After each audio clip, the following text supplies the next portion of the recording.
Bon, bonsoir, ça fait un petit moment. Voilà, on va essayer de reprendre un rythme régulier. Bon, il y a eu quelques petits soucis, enfin bon, des trucs. Bon, donc voilà, on est en direct.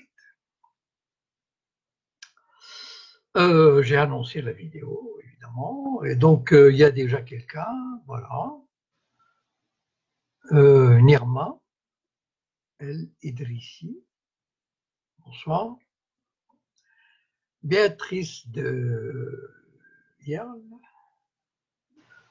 Khaled et Khalid,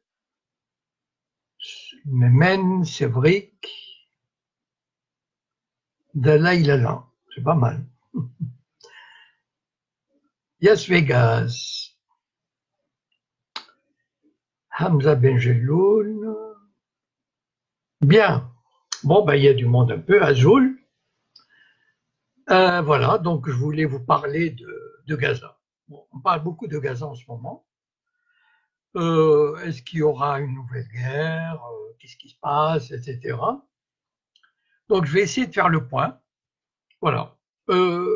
Gaza, comme vous savez, enfin bon, je veux dire, il y avait la Palestine, toute la Palestine, et en 48, bon, Israël a, enfin si vous regardez une carte, a gagné du nord au sud, laissant à l'ouest la bande de Gaza et à l'est la Cisjordanie.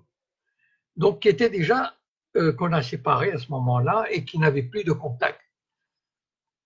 Gaza a été administré par l'Égypte jusqu'en 1967 et la Cisjordanie par la Jordanie jusqu'en 1967 également.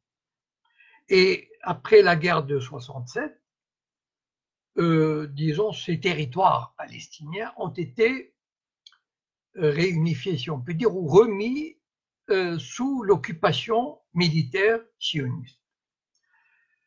Mais il n'empêche qu'ils n'avaient pas de relation directe, c'est-à-dire que encore moins qu'avant. C'est-à-dire qu'il n'était pas possible d'aller directement de Cisjordanie à Gaza ou inversement. Et si on voulait y aller d'un point à un autre, c'était toute une acrobatie parce qu'il fallait passer par la Jordanie ou l'Égypte, etc.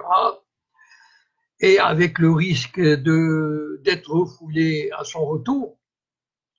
Donc finalement, en fait, ce qui s'est passé depuis 1948, c'est que la bande de Gaza et la Cisjordanie ont vécu, qu'on le veuille ou non, de façon séparée, économiquement, intellectuellement, culturellement, chaque région vivant à part par la force des choses.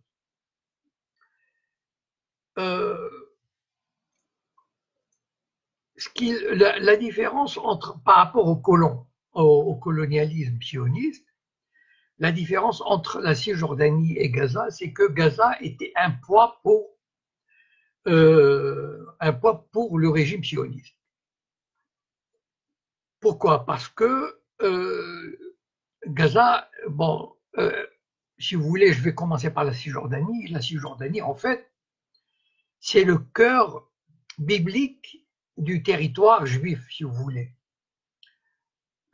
Si, à la limite, je veux dire, quand les Juifs pensaient au territoire, à la Palestine ou à Israël tel que Dieu leur a promis, c'était la Palestine de Shrem, c'est-à-dire Naplouse, de Bethléem, de Hébron et de Jérusalem.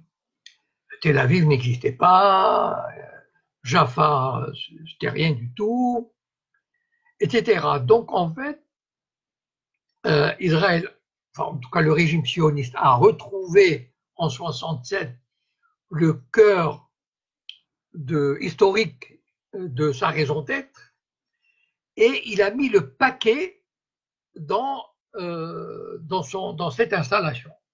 C'est-à-dire, de 1967 à aujourd'hui, il y a eu 700 000 colons. 700 000 colons par rapport à la population palestinienne qui vit en Cisjordanie, c'est quasiment le tiers.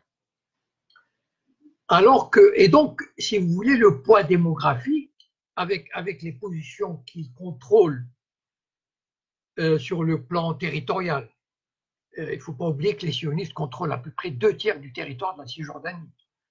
Donc, plus les 700 000 colons, finalement, les sionistes sont bien ancrés en Cisjordanie. Alors qu'à Gaza, il y avait au maximum 8 000 colons contre 2 millions de Gazaouis. La situation était difficile. Et c'est aussi pour cette raison que Sharon avait fait évacuer la bande de Gaza. Bon. En même temps, bon, il y a eu ça, il y avait déjà cette dimension démographique qui était intenable à terme. Donc, il s'est débarrassé parce que lui, dans son esprit et dans l'esprit des autres sionistes, sortir de Gaza ne voulait pas dire qu'on allait lâcher quelque chose sur la Cisjordanie, au contraire.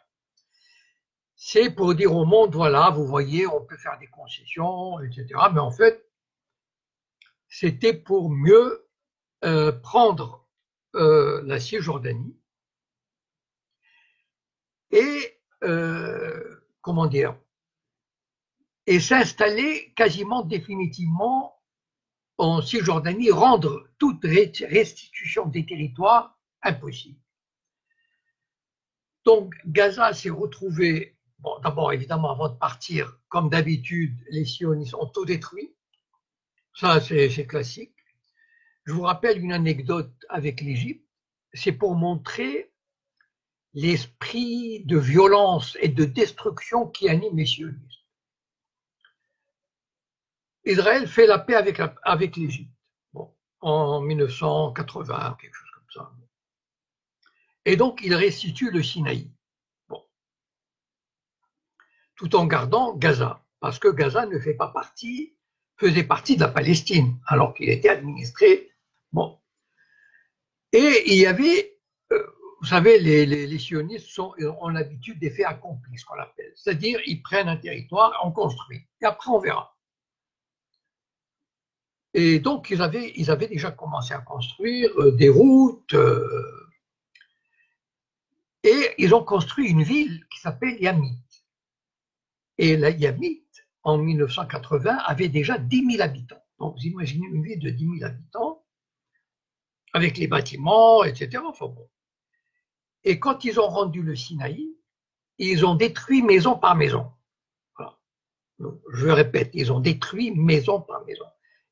Imaginez, ils perdent de l'argent pour détruire, alors qu'ils auraient pu offrir la ville aux Égyptiens pour dire, voilà, nous voulons vraiment faire la paix avec vous.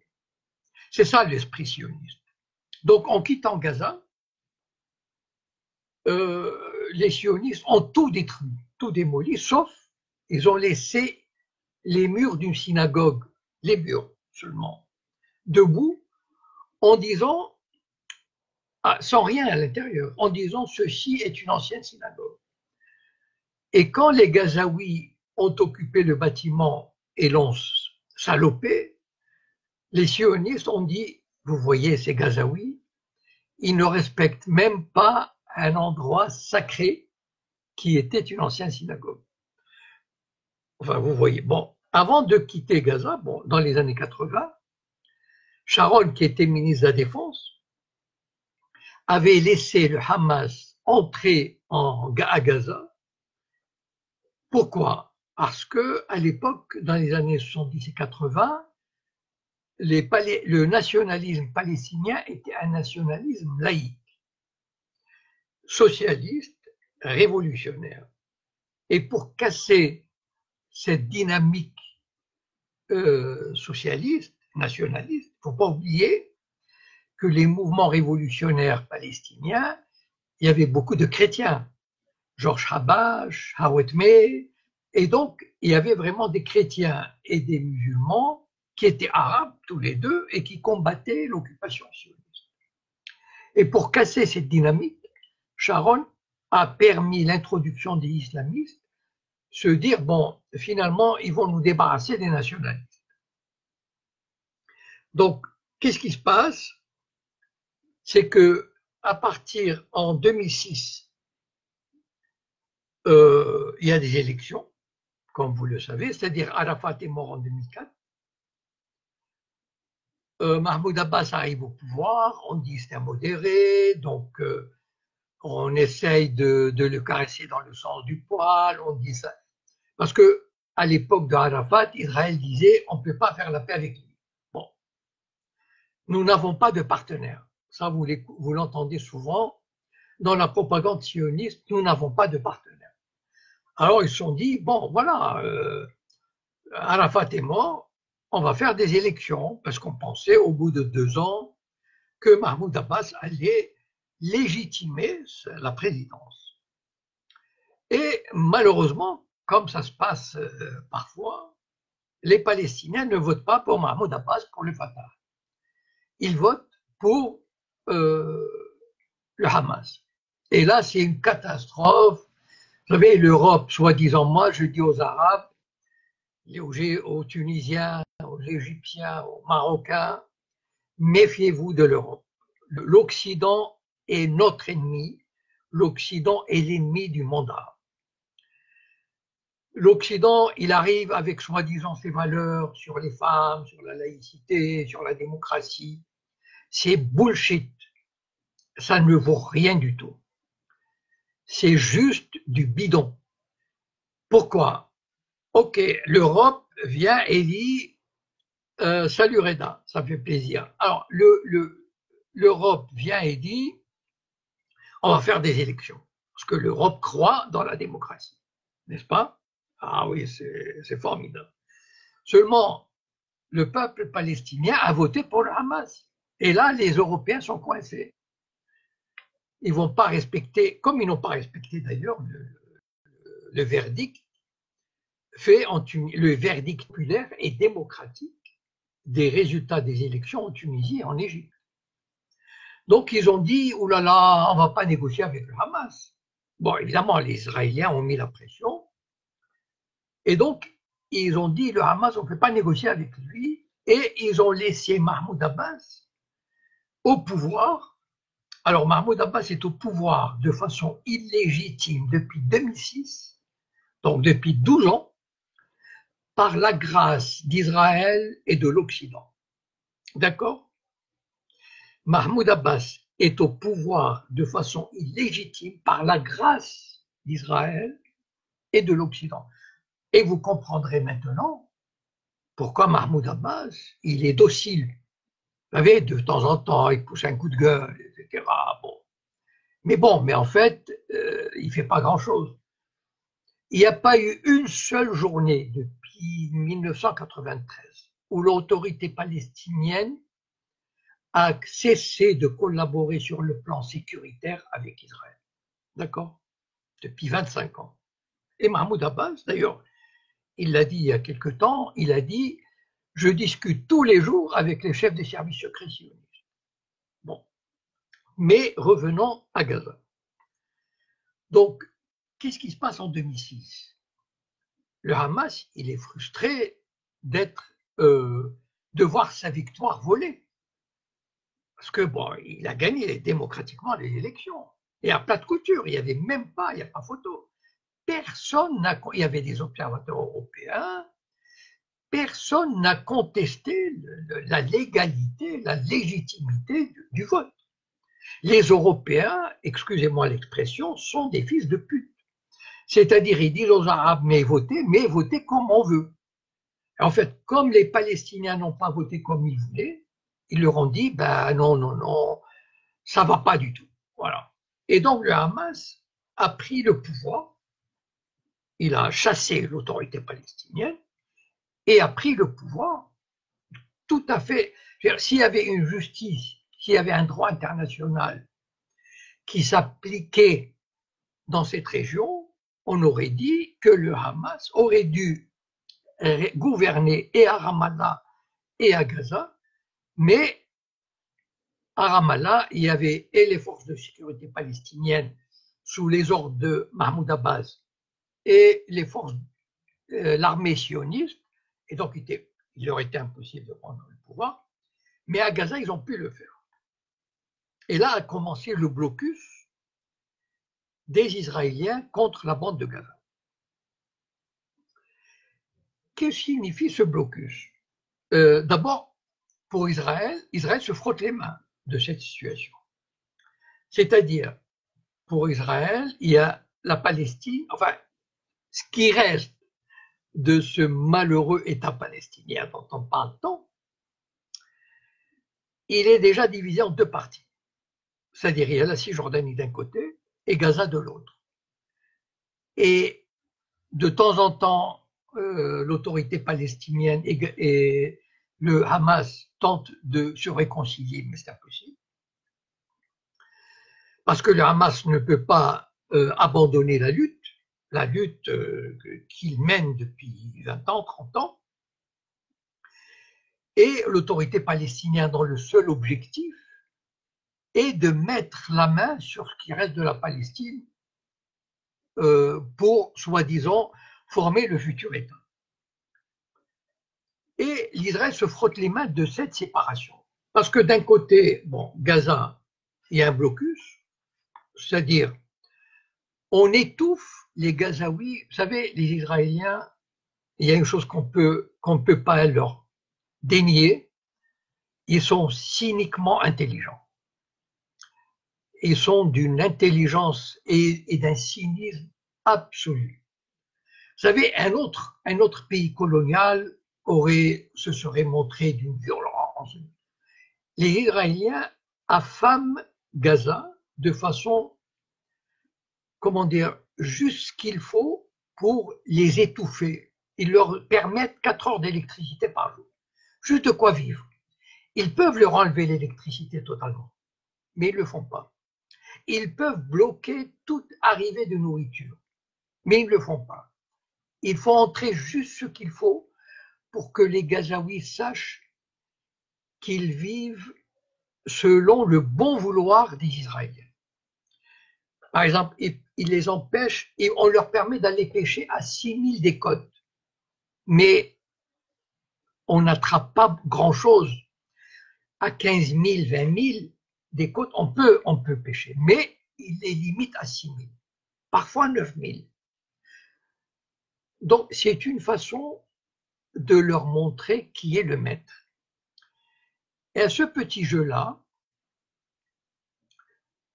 moi je suis convaincu que les Israéliens ont besoin d'avoir un Hamas suffisamment fort à Gaza, mais pas trop. C'est-à-dire il faut lui montrer qui est le maître. Je suis convaincu que les Israéliens peuvent détruire 90% des installations du Hamas en quelques jours. Vous savez, ils ont la maîtrise du ciel, c'est une banalité de le dire. Ils connaissent tous les lieux, ils savent où se trouvent je veux dire, les principaux centres de décision, la plupart évidemment. Ils peuvent en quelques jours détruire toutes les infrastructures du Hamas, c'est-à-dire les infrastructures économiques, culturelles, universitaires, politiques, économiques, sécuritaires, la seule usine qui fabrique de l'électricité, etc. Mais ils ne le font jamais. Pourquoi? Parce que y a plusieurs raisons à ça. S'ils détruisent, qu'est-ce qui va se passer après? Ça va être le chaos, parce que Israël n'a pas intérêt, n'a pas envie de revenir militairement à Gaza. D'ailleurs, la seule crainte des Israéliens, c'est que l'autorité palestinienne s'écroule et qu'ils retournent comme occupants en Cisjordanie.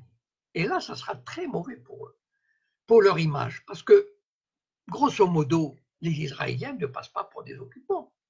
Il y a une autorité palestinienne qui discute, etc. Il y a un semblant d'État palestinien. Donc, ils ne sont pas occupants au premier degré.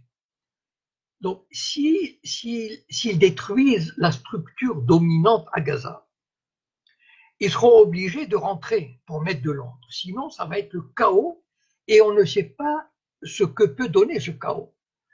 Des groupes terroristes des groupes, quand je dis terroristes entre guillemets, ça veut dire des groupes sans contrôle qui peuvent lancer des opérations suicides, etc.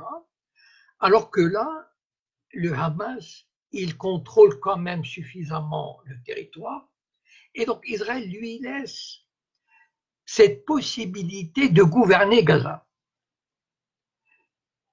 Et d'ailleurs, c'est tellement vrai qu'il y a quelques jours, je ne sais pas si vous avez suivi, il y a eu une roquette qui était tirée de Gaza et qui est tombée à Beersheba, qui est quand même à 50 km. Beersheba, c'est quand même une ville de 200 000 habitants. Et elle est tombée détruisant une maison. Il n'y a pas eu de mort. Sinon, ça aurait été fatalement une réaction terrible. Mais quelle a été, là, on vient de dire dans les informations aujourd'hui que le gouvernement israélien a reconnu que le tir sur Beersheba était une erreur. Mais si on voulait, on aurait dit comment une roquette sur Beersheba, on va vous péter la gueule. Non. Donc c'est les Israéliens, ils veulent sauvegarder un Hamas suffisamment fort pour tenir la bande de Gaza, mais par exemple, avec l'accord d'Israël, le Qatar déverse des millions de dollars, etc., sur Gaza.